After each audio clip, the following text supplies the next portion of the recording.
This video is brought to you by the Corsair Vengeance K70 and K95. These fully mechanical keyboards are designed for performance gaming. Visit corsair.com/vengeancegaming to learn more.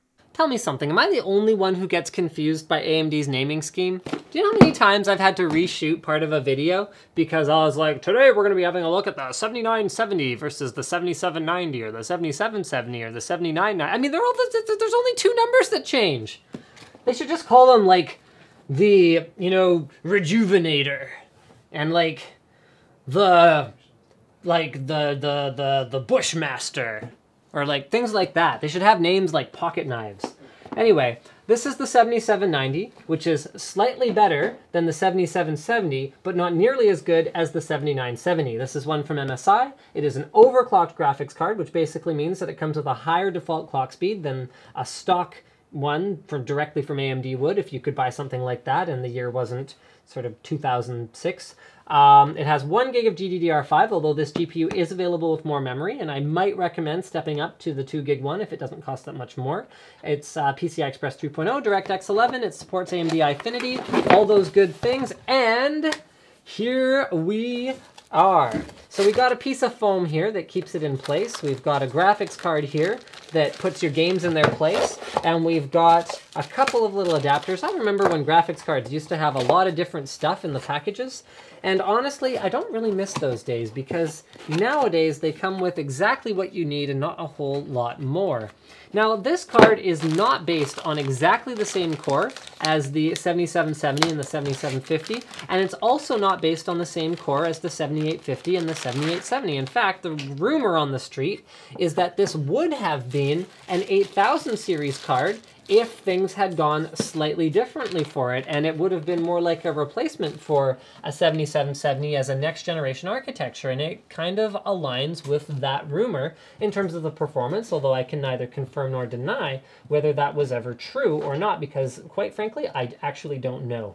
So there you go. I don't even know why I bothered talking about that. MSI includes little dust covers on all of the connectors, so you don't have to worry about any kind of corrosion or like, biohazardous leeches eating the connectors while it's in transit, or whatever else could possibly happen to a DVI connector while it's sitting in a box.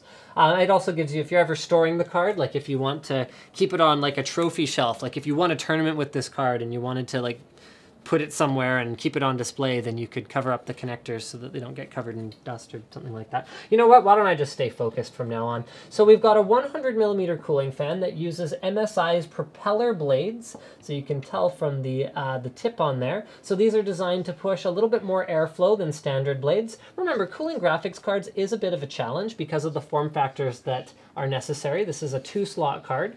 And so you often end up using thin fans that aren't really able to do much in terms of static pressure. You also often end up with very dense fin arrangements, so it's incredibly important to design a fan that is able to deliver ample pressure in order to push air through these fins and actually cool the GPU as well as the other components of the card itself. The shroud is plastic, but it has kind of a nice look to it. MSI has really done a great job with their styling over the last few years. So there's a solid aluminum block here that is attached to some aluminum fins up here, and then there are 2 heat pipes that appear to be direct touch heat pipes, so those are contacting the GPU core directly, and they then carry heat out to the aluminum fin arrangement here, as well as here. Now you can see into the back of the card, there's some components that look like they're going to get some incidental cooling from the fan itself, as well as your single 6-pin PCI Express connector. Then over here, we've got another heatsink that's attached directly to the PCB. That's going to be for your VRM, so they're actually bringing power into the board at the back and then turning it into the different voltages that the board itself can use, that the chips on board can use,